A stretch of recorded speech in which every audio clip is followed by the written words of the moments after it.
नमस्कार, बहुत बहुत स्वागत है आपका। मैं हूं आपके साथ सुमित अवस्थी और आप देख रहे हैं खबरों की खबर। किसी खबर की तह तक जाकर उसके सारे पहलू को आपके सामने हम लेकर आते हैं। इस खास कार्यक्रम जिसका नाम है खबरों की खबर। आज सबसे पहले हम इस खबर की पड़ताल करेंगे कि मुंबई में फिल्म अभिनेता सैफ अली खान पर जानलेवा हमला कैसे हुआ, क्यों हुआ, हमले के पीछे कौन है, और इस सवाल का जवाब भी तलाशेंगे कि अस्पताल में अब सैफ तो सेफ हैं, लेकिन मुंबई क्यों अनसेफ होती जा रही है।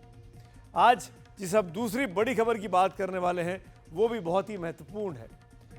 हिंडनबर्ग को लेकर एक खबर सामने आई। अपनी झूठ की दुकान आज हिंडनबर्ग ने बंद कर दी है। जिसकी जमीन धसी तो कैसे हिंदुस्तान में कांग्रेस की राजनीति फंस गई है, ये आपको हम तफसील से आगे बताने वाले हैं। और अब चलता हूं तीसरी खबर की ओर। तीसरी खबर भी बेहद महत्वपूर्ण है। खतरे की घंटी बजाने वाली ये खबर है जिसका वास्ता दुनिया के भले से है। कैसे दुनिया के लिए misinformation and disinformation सबसे बड़ा खतरा बन गए हैं। इस पर विस्तार से दुनिया के सबसे बड़े फोरम की एक रिपोर्ट आपको दिखाने वाले हैं। लेकिन सबसे पहले बात करेंगे आज की सबसे बड़ी खबर की। सैफ अब सेफ है। हमला हुए कम से कम 16-17 घंटे बीत चुके हैं, लेकिन मुंबई की पुलिस के हाथों अब तक यह हमलावर नहीं लगा है। वो मुंबई पुलिस जो अपने आप को बेहद काबिल करार देती है, 17-18 घंटे बीत जाने के बाद भी अभी तक मुंबई पुलिस के हाथ में ये इकलौता हमलावर नहीं आया है। ये सवाल भी खड़े हो गए कि क्या मुंबई अब अनसेफ हो गई है। ये सवाल इसलिए अहम है क्योंकि दीवार को फांदकर सीढ़ियों से ऊपर चढ़कर 12वीं मंजिल पर पहुंचकर रात के 2 बजे चाकू से घर में घुसकर हमला किया जाता है। यह हमला होता है मुंबई के बेहद वीवीआईपी इलाके बांद्रा में, जो एक सिक्योर्ड बिल्डिंग है जहां पर एक देश की जानी मानी हस्ती रहती है, सैफ अली खान और करीना कपूर। और यह हमला होता है फिल्म अभिनेता सैफ अली खान के ऊपर। आज ये खबर सुबह के करीब 8 बजे सबसे पहले आपको एनडीटीवी ने ही दिखाई थी। सुबह से शाम तक पड़ताल में कई नई बातें सामने आई हैं और नए सवाल भी इन पड़ताल के साथ जुड़ते जा रहे हैं। एक एक करके सारी बात आज आपको बताने वाले हैं और आपको अपने संवाददाताओं के पास भी ले चलेंगे ताकि इस केस का स्टेटस रिपोर्ट लिया जा सके कि आखिरकार इतने घंटों के बाद भी मुंबई पुलिस के हाथ खाली क्यों है। लेकिन पहले ये रिपोर्ट देखिए।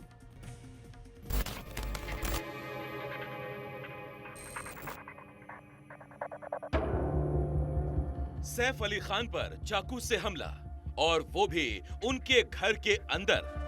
बड़ी खबर यहाँ पर सामने आ रही है। अभिनेता सैफ अली खान जो हैं, उनके घर पर देर रात 2 बजे गुरुवार सुबह सबसे पहले एनडीटीवी ने खबर दिखाई। उनको धारदार हथियार से उन पर वार किया गया था। इस वारदात ने बॉलीवुड और बाकी देश को हिलाकर रख दिया।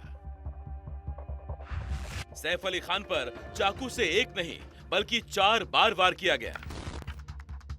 तो आपके मन में पहला सवाल ये आ रहा होगा कि सैफ इस वक्त सेफ हैं या नहीं। मिस्टर सैफ अली खान का ऑपरेशन अच्छे से हो गया है। उनका न्यूरो सर्जरी और प्लास्टिक सर्जरी दोनों कंप्लीट हुआ है और उनको ऑपरेशन थिएटर से हमने आईसीयू में शिफ्ट किया है for 1 day observation. After that we'll decide tomorrow. Right now it is looking absolutely fine. He is on recovery path. The recovery should be 100% as per our initial understanding. Saif Ali Khan पर चाकू से जो हमला हुआ वो कितना खतरनाक था, अंदाजा लगाइए। रीढ़ की हड्डी का घाव बेहद गहरा था, इतना गहरा कि उसमें चाकू का एक बड़ा टुकड़ा घुसा हुआ था। रीढ़ की हड्डी के जख्म से चाकू का 2.5 इंच का टुकड़ा निकाला गया। चाकू के टुकड़े को निकालने के लिए सर्जरी की गई। स्पाइनल फ्लूइड लीकेज को रोकने की भी कोशिश की गई। सैफ के शरीर पर 2 और गहरे घाव थे और इनमें से एक तो उनकी गर्दन पर था। घावों की प्लास्टिक सर्जरी करनी पड़ी है। आगे हम आपको दिखाएंगे कि सैफ पर हमला कैसे हुआ, हमलावर कैसे कड़ी सुरक्षा के बावजूद उनके घर में घुस गया, कैसे उन पर चाकुओं से एक नहीं बल्कि बार-बार हमला किया गया। लेकिन मुंबई के बांद्रा जैसे वीवीआईपी इलाके में हुई वारदात को लेकर कई सवाल भी हैं। आप ये भी कह सकते हैं कि इन सवालों के जवाब से ही पूरे घटनाक्रम को समझा जा सकता है। आज हम एक एक करके इन सभी सवालों के जवाब तलाशने की कोशिश करेंगे। पहला सवाल, सैफ के घर में हमलावर घुसा कैसे? दूसरा सवाल, सिक्योरिटी गार्ड्स कहां थे? तीसरा सवाल, कहीं घर के अंदर ही भेदिया तो नहीं? चौथा सवाल, हमला करने वाला मेड का परिचित तो नहीं? पांचवा सवाल, क्या हथियार बाहर से लाया गया था? छठा सवाल, हमलावर को डोर ओपनिंग कोड कैसे मिला? सातवां सवाल, हमलावर ऊपरी मंजिल तक कैसे पहुंचा? आठवां सवाल, सैफ को ऑटो से अस्पताल क्यों जाना पड़ा? और नौवां सवाल, हमलावर भागने में कामयाब कैसे हुआ? सैफ अली खान इस वक्त अस्पताल में है और उनकी हालत खतरे से बाहर है, लेकिन सवाल कई है।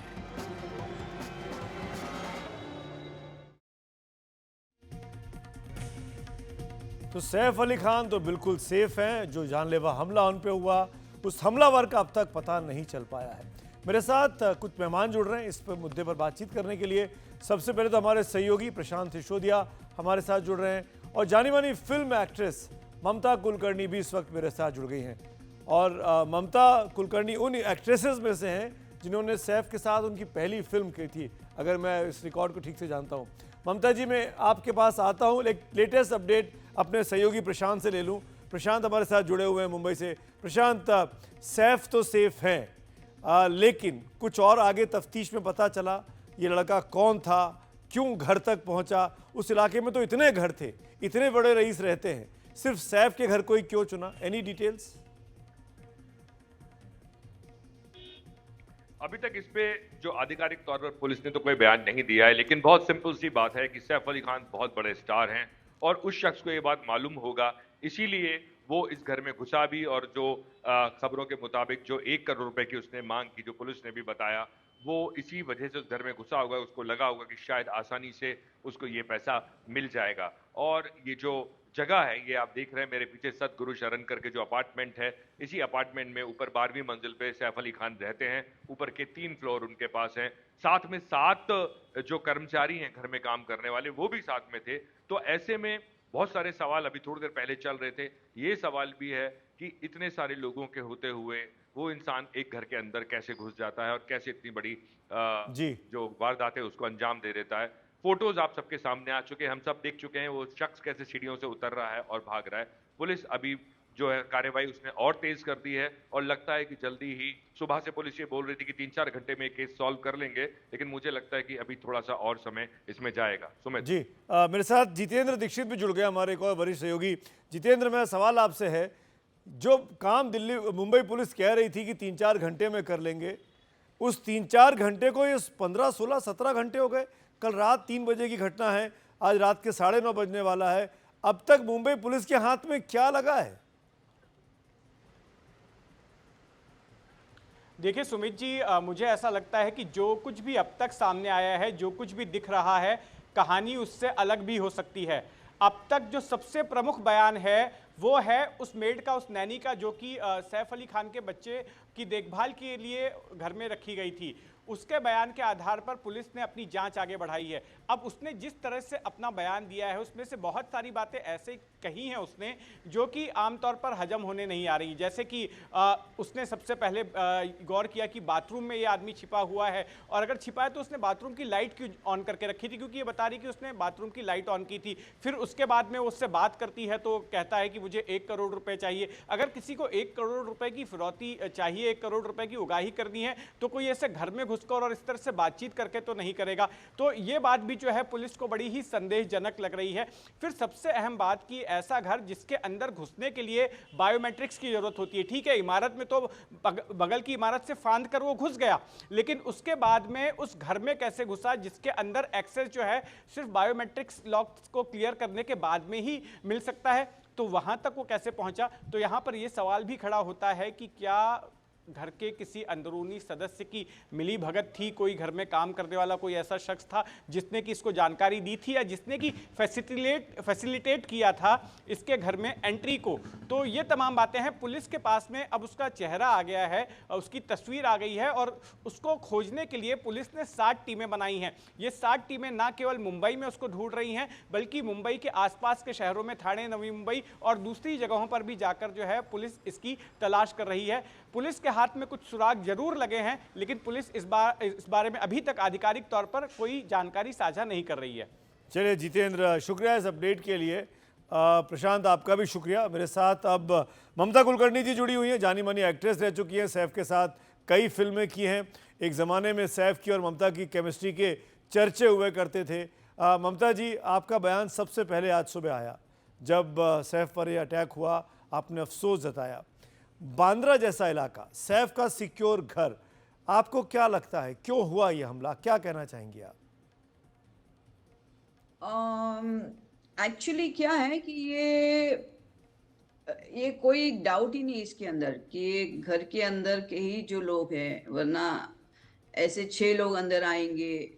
और सबसे एक आश्चर्यचकित चीज इसके अंदर क्या है कि जो हमलावर था बाथरूम के अंदर, वो मेड को कैसे बोल सकता है कि मुझे 1 करोड़ की फिरौती चाहिए? आई मीन, एक मेड के पास क्या मतलब, आप अगर सैफ को मिलोगे तो बोलोगे तो समझ में आता है कि एक मालिक को बोला कि मुझे 1 करोड़ दो, तो ऐसा वैसा। लेकिन एक मेड को ये बोलना कि मुझे 1 करोड़ चाहिए, ये पछता नहीं है। ऐसा लगता है कि सब मिली भगत अंदर की चल रही होगी। बिकॉज फिर मेड को मुझे नहीं लगता इतना इंजर किया जितना सैफ को किया है। तो आई थिंक कुछ प्लानिंग जैसे हो गया है अंदर, 110%, इसमें कोई दो राय नहीं है। क्या आप, लेकिन सबसे बड़ी आश्चर्य, सॉरी ममता जी, क्या आपको लग रहा है, क्या आपको ये लग रहा है इस पूरे मामले में कुछ और कहानी भी हो सकती है? ये चोरी का या फिरौती का मामला नहीं है, क्योंकि 12 मंजिल की बिल्डिंग में चले जाना, घर में एंट्री कर लेना, बच्चे के कमरे तक चले जाना, जो नैनी उसकी देखभाल कर रही है उस पर हमला करना। नहीं, एक्चुअली इसके अंदर सब लोग शामिल होंगे, बिल्डिंग से लेके वॉचमैन से लेके, ये सब है। एक आदमी का काम नहीं है ये। और मुझे सबसे चौंकाने वाली चीज ऐसी लगी कि आदमी का स्तर, इंसानियत का स्तर कितना नीचे तक गिरा हुआ है। आपको चोरी करनी है, आपको पैसा चाहिए, लेकिन आपने एक इंसान को जख्मी किया, वो भी इस हद तक, शायद वो उसकी जान भी जा सकती थी उस हादसे में। और इतना स्तर नीचे इंसानियत का आ गया है। और सबसे पहले क्या है, अमीरी और गरीबी की जो एक दीवारें है बहुत बड़ी अपने देश में हो चुकी है। अभी लोग क्या कर रहे हैं कि इंस्टेंट पैसा कैसा मिलना चाहिए, उनको पढ़ाई नहीं करनी है, उनको जॉब नहीं करना है, उनको मेहनत करके जॉब नहीं करना है, अभी फटाफट पैसे चाहिए लोगों को। फिर काफी सारे लग्जरियस चीज लोग देख रहे हैं आजू बाजू। ममता जी, बड़े बड़े लोग सेलिब्रिटी होते हैं। एक क्विक चीज़ मैं आपसे जानना चाहता हूं, क्योंकि आप मुंबई में रहती हैं, क्या आपको लगता है, क्योंकि ये दावा किया जा रहा है कि मुंबई बहुत सेफ है, सलमान पर अटैक होता है, बाबा सिद्दीकी मार दिए जाते हैं, ये सब 3-4 महीने में हुआ है, क्या आपको लगता है मुंबई सेफ है? हाँ, एक्चुअली मुंबई काफी सेफ हुआ करती थी और आज भी है। मुझे मालूम नहीं इसकी इमेज कौन और क्यों खराब करना चाहता है।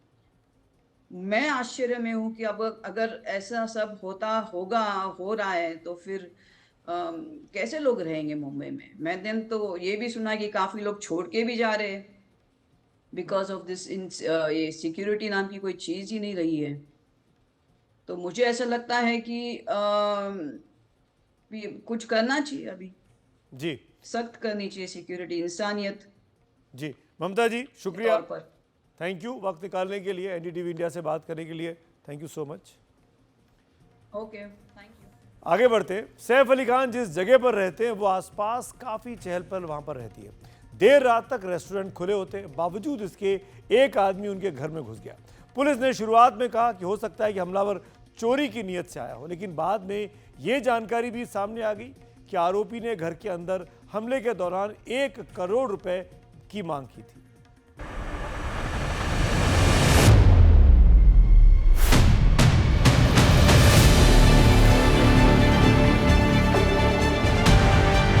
छह सेकंड का ये वीडियो सैफ अली खान पर हुए हमले को सुलझाने में अहम साबित हो सकता है। एनडीटीवी को मिले इस एक्सक्लूसिव सीसीटीवी फुटेज को ध्यान से देखिए। इस पर तारीख दर्ज है 16 जनवरी और समय 2:33 और 54 सेकेंड। तस्वीरों में दिख रहा संदिग्ध एक एक करके 8 सीढ़ियां उतरता है और नीचे चला जाता है। काली टी शर्ट, काली पैंट और पीठ पर बैग, कंधे पर गमछा भी। समय पर फिर से ध्यान दीजिए, रात के 2:33 और 57 सेकेंड, यानी वारदात के बाद करीब 27 मिनट के अंदर सैफ अस्पताल पहुंच गए थे। लेकिन इस दौरान क्या हुआ और कैसे हुआ, आपको एक एक करके पूरा घटनाक्रम बताते हैं। सैफ अली खान मुंबई के बांद्रा में इसी इमारत के टॉप फ्लोर पर रहते हैं। अब तक मिली जानकारी के मुताबिक सैफ पर हमला करने वाला व्यक्ति रात करीब 2 बजे बगल वाली बिल्डिंग की 4 दीवारी से छलांग लगाकर सैफ की बिल्डिंग में आया। ऐसा माना जा रहा है कि हमलावर ने सीधे रास्ते का इस्तेमाल न करके ऊपर की मंजिल पर जाने के लिए फायर एग्जिट वाली सीढ़ियों का इस्तेमाल किया।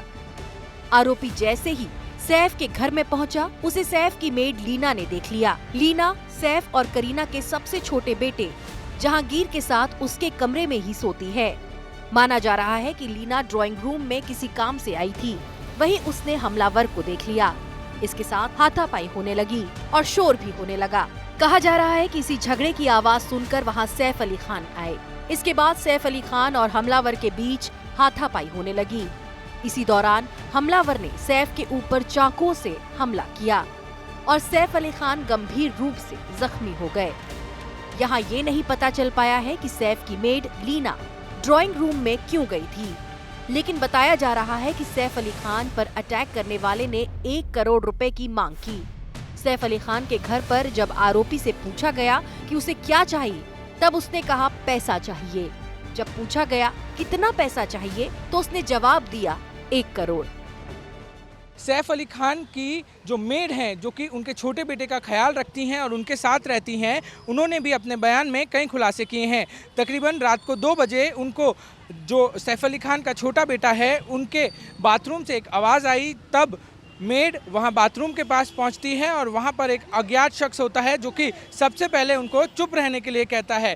दौड़ के हेक्सो ब्लेड और हाथ में एक और लकड़ी लेकर वो व्यक्ति मेड की तरफ बढ़ता है। तब मेड सैफ अली खान के छोटे बेटे को उठाने की कोशिश करती है और उसी समय ये अज्ञात व्यक्ति उस पर भी हमला कर देता है। इन आवाज़ों को सुनने के बाद जो सैफ अली खान और करीना कपूर खान दोनों ही कमरे की तरफ आते हैं और इस पूरे घटना को समझने की कोशिश करते हैं। और उसी वक्त जब सैफ अली खान उस अज्ञात व्यक्ति से पूछते हैं कि उसको क्या चाहिए, तब जो है सैफ अली खान पर हेक्सो ब्लेड से वो व्यक्ति, अज्ञात व्यक्ति हमला कर देता है और सैफ अली खान को गंभीर रूप से घायल कर देता है। इस पूरे बयान में सैफ अली खान की मेड ने इस बात का भी खुलासा किया है, जब मेड ने उस अज्ञात व्यक्ति से पूछा कि उसको क्या चाहिए, तब उसने 1 करोड़ रुपए की मांग भी की थी।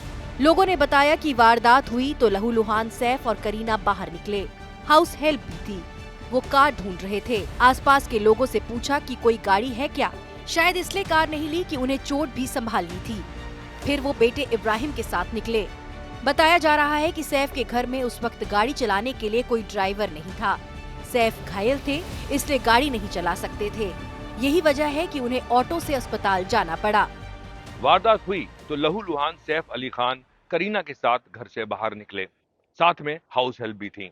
बाहर निकलकर गाड़ी के बारे में पूछा, लोगों से भी पूछा कि क्या कोई कार है, लेकिन जब कार नहीं मिली तो बेटे इब्राहिम के साथ ऑटो में बैठकर अस्पताल की ओर निकल गए। कार शायद इसलिए नहीं ली क्योंकि उन्हें अपनी चोट भी संभालनी थी। मुंबई से प्रशांत शिशोरिया, एनडीटीवी इंडिया के। इस पूरे मामले की जांच चाहे जिस ओर आगे बढ़े, लेकिन आज पूरे दिन तरह तरह के कयास लगाए जाते रहे। ये भी कहा जा रहा है कि कहीं सैफ अली खान पर उन्हीं लोगों ने तो हमला नहीं कराया जो सलमान खान को धमकी देते रहे। एक सवाल ये भी है कि कहीं बॉलीवुड दोबारा उस दौर की ओर तो नहीं बढ़ रहा जब फिल्म इंडस्ट्री पर अंडरवर्ल्ड का साया मंडराया करता था। सैफ अली खान पर अटैक के मामले में बीएनएस यानी भारतीय न्याय संहिता की धारा 109 के तहत केस दर्ज हुआ है, जिसका मतलब है हत्या का प्रयास यानी ऐसा अपराध जिसमें किसी व्यक्ति की जान जा सकती थी। सैफ अली खान पर जिस तरीके से हमला किया गया है वो बेहद खतरनाक साबित हो सकता था। हालांकि पुलिस अपने तरीके से इस मामले की पड़ताल कर रही है। मुंबई पुलिस ने जो लगभग 15 टीमें बनाई है, जिसमें 8 क्राइम ब्रांच की टीमें जो हर एंगल से इस पूरे मामले की तफ्तीश कर रही है। तो जो जानकारी प्राथमिक तौर पर शुरुआत में सामने निकल कर आई थी कि पिछले 2 दिनों से सैफ अली खान के घर पर फ्लोरिंग का काम चल रहा था, रिपेयरिंग का काम चल रहा था। तो जो वहां पर काम करने वाले मजदूर थे उनसे भी पूछताछ जो की जा रही है, उनका भी स्टेटमेंट रिकॉर्ड किया जा रहा है। क्या उन्हीं में से कोई ये शख्स था, इसकी भी जाँच जो है वो की जा रही है। तो मुख्य तौर पर फिलहाल कुछ देर पहले ही मुंबई पुलिस का जो बांद्रा पुलिस स्टेशन है वहां पर मेड का स्टेटमेंट दर्ज किया गया है, जिसने सबसे पहले उस शख्स को देखा था और उसके चिल्लाने के बाद ही सैफ अली खान अपने बेडरूम से बाहर निकल कर आया, जिसके बाद ये हादसा हो गया। लेकिन अब आपको थोड़ा पीछे ले चलते हैं। पिछले वर्ष 4 अप्रैल को मुंबई में सलमान खान के गैलेक्सी अपार्टमेंट के बाहर फायरिंग हुई थी। उसके बाद 12 अक्टूबर को बाबा सिद्दीकी की हत्या हो गई और अब सैफ अली खान पर घर में घुसकर चाकू से हमला हुआ। इस वारदात के जरिए फिर एक बार फिल्मी हस्तियों की सुरक्षा को लेकर सवाल खड़े किए जा रहे हैं। तो क्या इन तीनों घटनाओं का आपस में कोई कनेक्शन है? अटकलें ये भी हैं कि सैफ पर हुए हमले के तार कहीं गैंगस्टर लॉरेंस बिश्नोई से तो नहीं जुड़े। दरअसल सलमान खान पर जिस काले हिरण शिकार केस में आरोप लगा था उसमें सैफ अली खान भी थे और लॉरेंस बिश्नोई गैंग काले हिरण शिकार केस को वजह बताते हुए ही सलमान को धमकी देता आया है। तो क्या बॉलीवुड पर फिर किसी खतरे का साया मंडरा रहा है? भले ही सैफ अली खान पर हमले के मामले में ऑर्गेनाइज्ड क्राइम सिंडिकेट का हाथ ना हो, लेकिन इस मामले के जरिए कई लोग फिल्मी हस्तियों की सुरक्षा को लेकर सवाल खड़ा कर रहे हैं। ये मामला उस दौर की भी याद दिलाता है जब मुंबई शहर पर अंडरवर्ल्ड का राज हुआ करता था और फिल्म जगत से जुड़ी हस्तियां खौफ में जिंदगी जी रही थी। गोपी किशन और साथी जैसी फिल्मों के निर्माता निर्देशक मुकेश दुग्गल की 7 मार्च 1997 को गोली मारकर हत्या कर दी गई। 1997 में ही जुलाई के महीने में छोटा शकील के शूटरों ने फिल्म निर्माता राजीव राय पर हमला किया। 12 अगस्त 1997 को टी सीरीज के मालिक गुलशन कुमार की हत्या ने तो पूरे देश को दहला दिया था। इसी तरह 21 जनवरी 2000 को राकेश रोशन पर छोटा शकील के शूटरों ने गोली चला दी थी। हालांकि मुख्यमंत्री देवेंद्र फडणवीस का कहना है किसी को डरने की जरूरत नहीं है। देश के मेगा सिटी में सबसे सुरक्षित मुंबई है। बस एक घटना से मुंबई सुरक्षित नहीं है, ये कहना सही नहीं। इससे मुंबई की साख खराब होती है। लेकिन मुख्यमंत्री के भरोसे के बावजूद मुंबई में सवाल उठ रहे हैं। शिवसेना उद्धव गुट के नेता संजय राउत ने पूछा, मुंबई में क्या हो रहा है? इस राज्य में लॉ एंड ऑर्डर की सिचुएशन क्या है? बीड़ से लेकर मुंबई तक, नागपुर से लेकर मुंबई तक, ये दिखाता है सैफ अली खान का हमला। कहाँ है लॉ एंड ऑर्डर? कहाँ है हमारी गृह मंत्री? उस बारे में बोलिए। अगर हम बोलेंगे तो हमके ऊपर बोलेंगे, उनको कुछ काम नहीं है। तो आपके पास काम है, अगर आप बिजी है बतौर गृह मंत्री, तो ये मुंबई और महाराष्ट्र में क्या हो रहा है? फिलहाल राहत की बात यह है कि सैफ बिल्कुल सेफ हैं। सैफ की बेटी सारा अली खान अपने भाई इब्राहिम के साथ पिता से मिलने अस्पताल पहुंची। घर के बाकी लोगों के अलावा सैफ के दूसरे परिचितों ने भी उनका हालचाल लिया।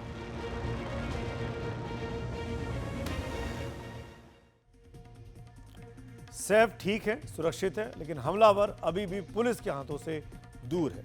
अब बात करते हैं आज की एक और बड़ी खबर की, जो कि हिंडनबर्ग से जुड़ी हुई है। अमेरिका की इस कंपनी का पाखंड और झूठ इतना बढ़ गया था कि आखिरकार झूठ की यह दुकान बंद हो ही गई। हिंडनबर्ग के संस्थापक नेथन एंडरसन का यह बयान बड़ा सवाल खड़ा करता है कि हिंडनबर्ग जिस मकसद से बना था वो मकसद पूरा हो गया। आज हिंडनबर्ग अमेरिका से भारत तक आरोपों के दलदल में धंसा हुआ है। नतीजा ये हुआ कि हिंडनबर्ग की जमीन भी धंस गई, लेकिन उस झूठ पर मोहब्बत की दुकान चलाने वाले कांग्रेस की राजनीति भारत में फंस गई।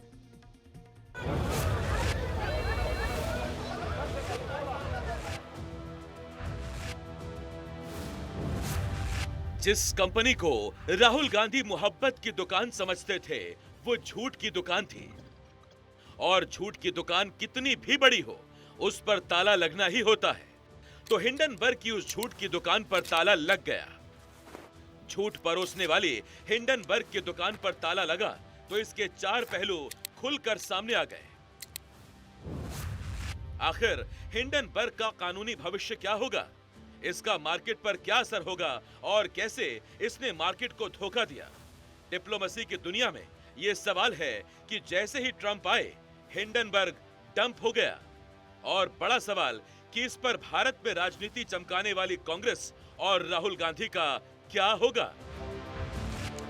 2 साल पहले हिंडनबर्ग के झूठे आरोपों ने भारतीय शेयर बाजार को जबरदस्त धक्का पहुंचाया था। उसकी झूठी रिपोर्ट पर कांग्रेस लहलहा उठी थी। कांग्रेस और उसके नेता राहुल गांधी को लगा था कि हिंडनबर्ग महानता की वो ऊंची चोटी है जिस पर खड़ा होकर वो अपनी राजनीति का परचम लहरा लेंगे। लेकिन अब समझ आ रहा होगा कि हिंडनबर्ग तो वो दलदल था जिसमें कांग्रेस की साख आज डूब गई। कांग्रेस में चुप्पी है। उसको समझ नहीं आ रहा कि अमेरिका की इन्वेस्टमेंट रिसर्च फर्म और शॉर्ट सेलिंग ग्रुप वाली हिंडनबर्ग रिसर्च कंपनी बंद होने जा रही है। अगर कोई चीज गलत है तो उसका खुलासा होना चाहिए, उसकी जांच होनी चाहिए। लेकिन अगर आप ही ये गलत हैं तो आपकी भी तो इन्वेस्टिगेशन होनी चाहिए। जो शॉर्ट सेलिंग की आपने बात की, जो निवेशकों का नुकसान हुआ, इसलिए सुप्रीम कोर्ट ने जो फैसला दिया वो सही था। और अब इस समय पे आके कहना कि हम संस्था ही बंद कर रहे हैं, ये तो थोड़ी ताज्जुब की बात है। अपनी संस्था को बंद करने के ऐलान को लेकर हिंडनबर्ग के फाउंडर नेथन एंडरसन ने लिखा है, मैंने हिंडनबर्ग रिसर्च को भंग करने का निर्णय लिया है। प्लानिंग ये थी कि हम जिन विचारों पर काम कर रहे थे उनके पूरे होते ही इसे बंद कर दिया जाएगा। लेकिन सवाल यह है कि नेथन एंडरसन ने कंपनी को बंद उसी वक्त क्यों किया जब उस पर कानूनी शिकंजा कसने लगा है। पिछले साल ही सेबी ने हिंडनबर्ग पर गंभीर आरोप लगाए थे। सेबी का आरोप था कि हिंडनबर्ग ने नियमों का उल्लंघन किया। सेबी का ही यह भी आरोप था कि अदानी समूह के शेयरों में शॉर्ट सेलिंग से उसने लाभ भी कमाया। इतना ही नहीं, अदानी ग्रुप के खिलाफ कोटक बैंक के एक फंड का बेजा इस्तेमाल भी किया, साथ ही शॉर्ट पोजीशन लेने के लिए भी इस्तेमाल किया। अब जब नेथन एंडरसन ने अपनी झूठ की दुकान को बंद करने का फैसला किया है, तो बीजेपी कांग्रेस से इसका जवाब मांग रही है कि उस कंपनी का प्रवक्ता राहुल गांधी बने तो क्यों बने थे। ये दुकान बंद क्यों हो गई? अभी तो उसके फंडर सोरस साहब को फ्रीडम मेडल मिला था। तो ऐसा लगता है कि सोरस साहब की भी अमेरिका में दुकान बंद होने वाली है या कमजोर होने वाली है। हाँ, लोग उम्मीद कर रहे हैं, अब मैं नहीं कह रहा हूं कि 20 तारीख के बाद उनकी दुकान कुछ कमजोर होगी। आज फिर कहूंगा, हिंडनबर्ग अपनी दुकान बंद कर रहा है तो क्या राहुल जी उसकी दुकान का ठेका आपको मिल गया है क्या? मैं बहुत जिम्मेदारी से कह रहा हूं, इंडियन स्टेट के खिलाफ गैर जिम्मेदाराना हरकत कौन करता है? हिंडनबर्ग करता है। हर संसद के चुनाव सत्र के पहले एक रिपोर्ट आएगी, हंगामा बनेगा, टीवी डिबेट कराई जाएगी और उसको इश्यू बनाया जाएगा। तो दुकान तो बंद हो रही है। हिंडनबर्ग का बंद होना कई और शंकाएं पैदा कर रहा है, क्योंकि जालसाजी वाली ये कंपनी अमेरिका में ही जांच के घेरे में है। हिंडनबर्ग इस कदर फंसा हुआ है कि अमेरिका का जस्टिस डिपार्टमेंट उसकी जांच कर रहा है। उसी तरह उल्लंघनों के लिए भारतीय नियामक एजेंसी सेबी भी जांच कर रही है। साथ ही हिंडनबर्ग को उसने कारण बताओ नोटिस भी जारी किया है। ऑफशोर और ओडीआई रूट से भारतीय सिक्योरिटीज पर शॉर्ट्स बनाए जाने का गंभीर आरोप है। इनके अलावा भी कई नियामकों ने हिंडनबर्ग पर चारों तरफ से शिकंजा कसा है। ऐसे में सवाल उठता है कि क्या हिंडनबर्ग कंपनी का बंद होना उसके गुनाहों पर भी ताला लग जाना है? डिसबैंड होने के वजह से इसका मतलब नहीं कि पुराने जो इनके अपराध हैं वो वाइप आउट हो जाते हैं। वो डिसबैंड भले करें, और वो डिसबैंड इसलिए किया है, वो एक प्रीएम्प्टिव स्टेप लिया है, वो आगे से ही अपने आप को बचाने के लिए ये कदम उठाया है। लेकिन उसका मतलब नहीं कि नेट एंडरसन द इंडिविजुअल, जो व्यक्ति जो है इसके पीछे, वो कोई भी पनिशमेंट या कोई भी इन्वेस्टिगेशन से ये बच जाएगा। इससे वो नहीं, ये एक कोशिश है, लेकिन एक मिसकंसीव कोशिश है, ये एक बेमतलब का कोशिश है अपने आप को बचाने के लिए। कानून इसको पकड़ेगा ही, और इनके थ्रू दूसरों जो हैं, जो बड़े खिलाड़ी हैं, उनको भी पकड़ेगा। ये संयोग है या अपने बचाव के लिए नेथन एंडरसन का प्रयोग कि हिंडनबर्ग ठीक 4 दिन पहले बंद हुआ है, जब अमेरिका में डोनाल्ड ट्रंप की ताजपोशी होने जा रही है। क्या ये ट्रंप से हिंडनबर्ग का डर है कि कंपनी कायम रही तो बड़ी कार्रवाई हो सकती है? क्योंकि हाल ही में हाउस जुडिशरी कमेटी के एक सदस्य और रिपब्लिकन सांसद ने न्याय विभाग से हिंडनबर्ग को लेकर जांच की मांग की थी। By investigating authorities in the US, or he fears that he will be investigated for his role in the entire attempt to shake India's stock market and economy through the bear hammering of Adani shares. So I certainly do think that the timing, he's finally winding up shop. Not that he was a great investor in the markets or anything like that. He's a fly-by-night operation, and as he himself says in his disbanding letter, that is something which he admits himself. So he's been used. He was a front, probably by the Democratic deep state, controlled ultimately by George Soros. 2017 में Hindenburg company को बनाने वाले Nathan Anderson ने यह कहा कि जिस लक्ष्य के लिए कंपनी बनी थी वो पूरा हो गया। जानकार मानते हैं कि जिस खास मकसद से हिंडनबर्ग बनी थी वो डीप स्टेट कनेक्शन भी था। So I'm convinced there are some outside forces behind Hindenburg. I always have, for one very simple reason. You know, when you have nothing to hide, you are transparent about all your funders, your employees, and everything like that. It is only a person who operates in illegality, who tries to hide funding, who tries to hide. We don't even know where their office is. They don't even have a registered office listed on their website. So it has always been a matter of major speculation who the funders, backers are. I'm sure there is some external pressure on this. Hindenburg को भारत के लोगों ने पहली बार तब जाना था जब जनवरी 2023 यानी करीब 2 साल पहले तथाकथित रिसर्च फर्म ने अदानी ग्रुप के खिलाफ रिपोर्ट जारी की थी। उस रिपोर्ट के बाद एक और भारत के लाखों निवेशकों के लाखों करोड़ रुपए डूब गए थे, तो दूसरी ओर कांग्रेस ने सियासी मोर्चा खोल दिया था। संसद से लेकर सड़क तक कोहराम मच गया था। अब कानून के जानकार हिंडनबर्ग की नियत पर सवाल उठा रहे हैं। ये हिंडनबर्ग जो ऑर्गेनाइजेशन है, ये बड़ी डूबियस और रोग काइंड ऑफ ऑर्गेनाइजेशन है, जिसका कोई प्रॉपर बेसिस नहीं है। अपने आप को रिसर्च बॉडी बताती है। अरे भाई, अगर रिसर्च बॉडी है तो अपने आप को शॉर्ट सेलर क्यों बताती है? रिसर्च अलग कहानी है, शॉर्ट सेलिंग मार्केट में करना और उसमें मुनाफा बनाना, मार्केट में धमाका क्रिएट करके, एक बिल्कुल अलग चीज है। तो ये इसका नकाब है। हिंडनबर्ग का मकसद क्या था? फंडिंग कहां से हो रही थी? दफ्तर कहां था? इन अनसुलझे सवालों का जवाब मिलना बाकी है। लेकिन इनमें सबसे बड़ा सवाल यह है कि अब कांग्रेस की रणनीति का क्या होगा, क्योंकि पार्टी जिसे अवसर मान रही थी वो आपदा बन गई। एनडीटीवी इंडिया की रिपोर्ट।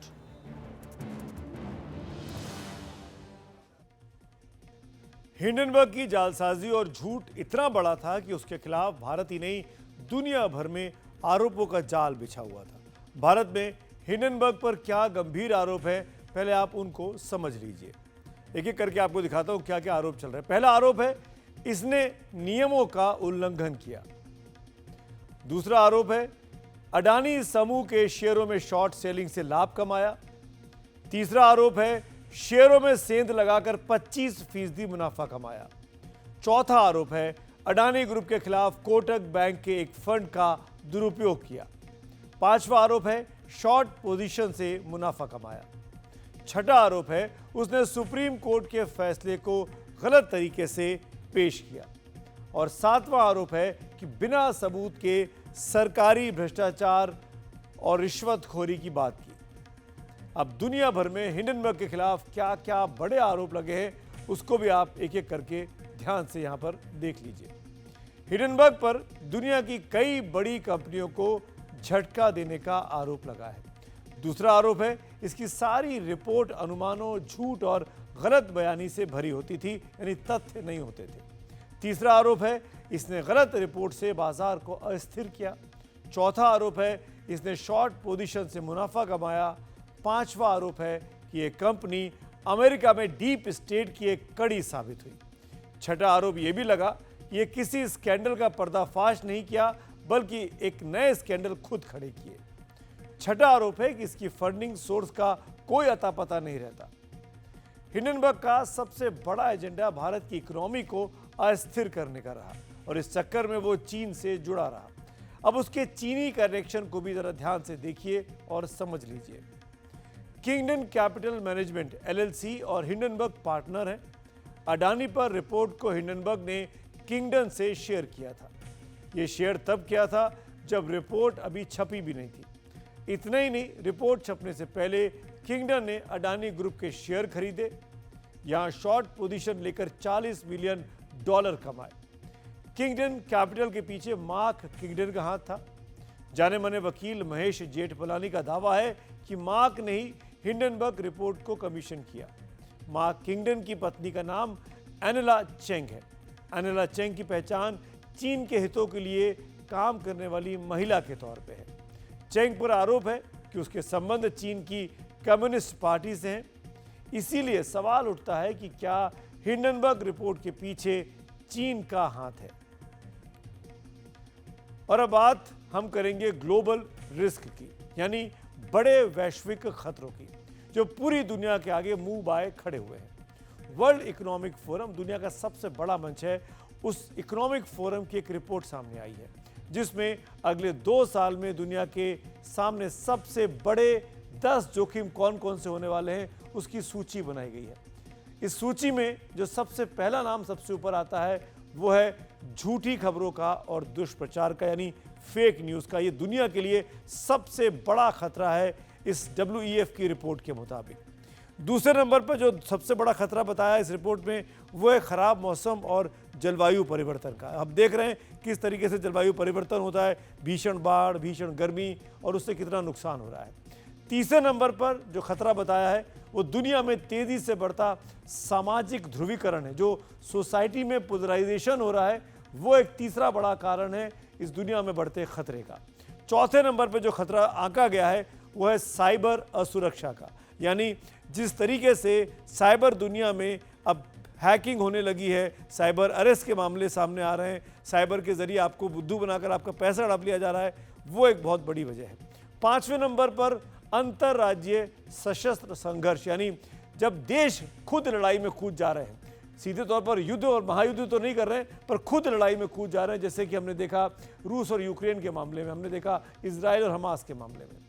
छठे नंबर पर जो खतरा बताया गया है वो आर्थिक अवसर की कमी का, यानी लोगों के पास अपनी इकोनॉमी को सुधारने के लिए अवसरों की कमी हो रही है।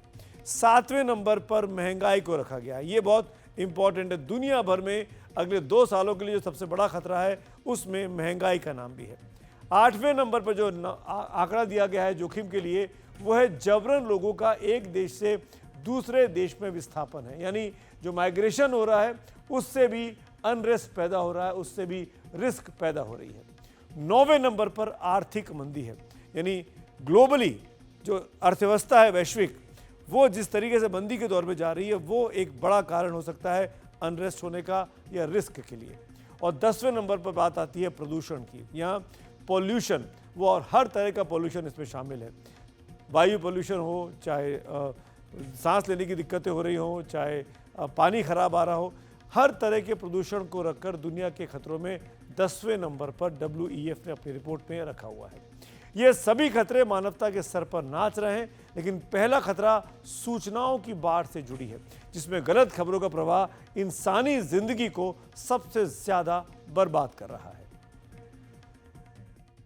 देखिए, Oxford word of the year पिछले साल 2024 में मानसिक षड्यंत्र को माना गया था। तो जो मिस इन्फॉर्मेशन और ये जो हम लोग जिस युग में रह रहे हैं, उसका एक निष्कर्ष निकला है कि लोगों में षड्यंत्र पैदा हो रही है। और मिस इन्फॉर्मेशन के 3 बड़े पहलू हैं। पहला पहलू है कि मिस इन्फॉर्मेशन सोशल मीडिया और इंटरनेट के माध्यम से हो रहा है, उनकी क्या जिम्मेदारी है। दूसरा पहलू है इन्फ्लुएंसर्स और IT सेल्स के माध्यम से जो उसका मिस इन्फॉर्मेशन का कंटेंट क्रिएशन हो रहा है। और जो तीसरा पहलू है कि मिस इन्फॉर्मेशन के लिए जो बोगस अकाउंट्स का इस्तेमाल किया जा रहा है, ये इन 3 पहलुओं की वजह से मिस इन्फॉर्मेशन का जो एक साम्राज्य है वो बढ़ता जा रहा है। तो सुना आपने, मिस इन्फॉर्मेशन और डिस इन्फॉर्मेशन, ये दोनों ही चीज़ें जो हैं ये खतरनाक साबित हो रही हैं आने वाले वक्त में दुनिया के लिए। और अगर इन दोनों पहलुओं की बात की जाए कि मिस इन्फॉर्मेशन और डिस इन्फॉर्मेशन के आंकड़ों में दुनिया कहाँ खड़ी है इस झूठी खबर और दुष्प्रचार के मामले में, तो कुछ बड़े देशों की बात करें तो अगर आप जानकर आश्चर्यचकित रह जाएंगे कि जो लिस्ट है मिस इन्फॉर्मेशन और डिस इन्फॉर्मेशन की, उसमें भारत पहले नंबर पर आता है। सबसे ऊपर भारत का नाम है और अमेरिका 6ठे नंबर पर है। ब्रिटेन इस लिस्ट में 11वें नंबर पर आता है। मैक्सिको भी साथ में 11वें नंबर पर है और इंडोनेशिया जो कि एशिया का एक और मुल्क है वो 18वें नंबर पर आता है। यानी इन तमाम देशों में सबसे अधिक मिस इन्फॉर्मेशन और डिस इन्फॉर्मेशन के जो एपिसोड सामने आए हैं वो भारत से आए हैं। दुष्प्रचार और झूठी खबरें इतिहास की धारा बदल देती है। ऐसा कई बार हुआ है कि एक झूठ से कहानियां बदली गई हैं। अब आपको कुछ एग्जाम्पल्स बताता हूं अतीत में जो हुआ दुष्प्रचार के जरिए या गलत खबरों के जरिए। महाभारत के युद्ध में गुरु द्रोण को मारने के लिए भगवान कृष्ण ने धर्मराज युधिष्ठिर से झूठ बुलवाया था। आपको याद होगा, भीम ने अश्वत्थामा नाम के हाथी को मार डाला था। जब भीम ये कहने लगे कि मैंने अश्वत्थामा को मार डाला, तो गुरु द्रोण ने कहा कि सदा सत्य बोलने वाले युधिष्ठिर कहेंगे तो मैं मान लूंगा। इस पर युधिष्ठिर ने कहा कि अश्वत्थामा हतो नरो व कुंजरो, यानी अश्वत्थामा मारा गया, इंसान या हाथी। इंसान या हाथी वाली बात पर भगवान कृष्ण ने जोर से शंख बजा दिया था, जिससे इस बात को द्रोण सुन नहीं पाए और हथियार रखकर बैठ गए। तभी अर्जुन ने द्रोण की हत्या कर दी। दूसरे विश्व युद्ध का एक और एग्जाम्पल आपके सामने रखता हूं। दूसरे विश्व युद्ध के दौरान मित्र राष्ट्रों की सेनाओं ने ऑपरेशन मिन्समीट की योजना बनाई, जिसके तहत नाजियों को यह सोचने पर मजबूर किया गया कि सिसिली की बजाय सार्डिनिया और ग्रीस पर हमला होगा। एक शव को सेना के अफसर की पोशाक पहनाकर उसके हाथों में फर्जी दस्तावेज थमाकर उसे स्पेन के नजदीक समंदर के किनारे फेंक दिया गया। इससे मित्र राष्ट्र सिसिली को जीतने में कामयाबी मिल गई। उसी तरह हिटलर ने यहूदियों के खिलाफ दुष्प्रचार किया और उनको बहुत निर्ममता से मरवाया। उसका प्रचार मंत्री गोवेल्स था, जो ये कहता था कि एक झूठ को बार बार दोहराओ, 10 बार तक दोहराओ तो वो सच हो जाता है। वही 1970 के दशक की शुरुआत में अमेरिका के राष्ट्रपति रिचर्ड निक्सन ने विरोधी नेताओं के फोन टेप कराए थे और उस पर झूठ बोला था। तब वॉशिंगटन पोस्ट ने उस झूठ को बेनकाब किया, जिसके कारण निक्सन को इस्तीफा देना पड़ा था। तब misinformation and disinformation के लिए इतने साधन नहीं थे जितने आज हैं। इसीलिए सवाल है कि इससे बचाव के उपाय हमारे पास क्या है। देखिए, खतरे से बचाव बहुत है। अगर खतरे से देखा जाए तो राष्ट्रीय सुरक्षा को खतरा है तो देश को काम करना चाहिए। अर्थव्यवस्था को खतरा है तो RBI वित्त मंत्रालय को करना चाहिए। समाज को खतरा है, सरकार को करना चाहिए। लोगों को खतरा है तो लोगों को सुरक्षा लेनी चाहिए। और अंतर्राष्ट्रीय शांति को खतरा है, अगर आतंकवाद बढ़ रहा है तो अंतर्राष्ट्रीय समुदाय को इसको करना चाहिए। तो खतरे बहुत हैं और जहाँ पे खतरे हैं वहां पर व्यक्तिगत तौर पर भी सावधानी बरतने के साथ संस्थागत तौर पर प्रयास करने की जरूरत है, क्योंकि इससे मानवता का भविष्य दांव में लगा है। जो अभी तक हमारी जो प्रगति हुई है वो प्रगति हमारी एक गर्त में जा सकती है। इसलिए झूठ एक सबसे बड़ा एक दुश्मन है समाज का, लोकतंत्र और हमारी पूरे भविष्य का। तो सुना आपने, मिस इन्फॉर्मेशन और डिस इन्फॉर्मेशन दुनिया के लिए क्यों सबसे बड़ा खतरा बन गया है।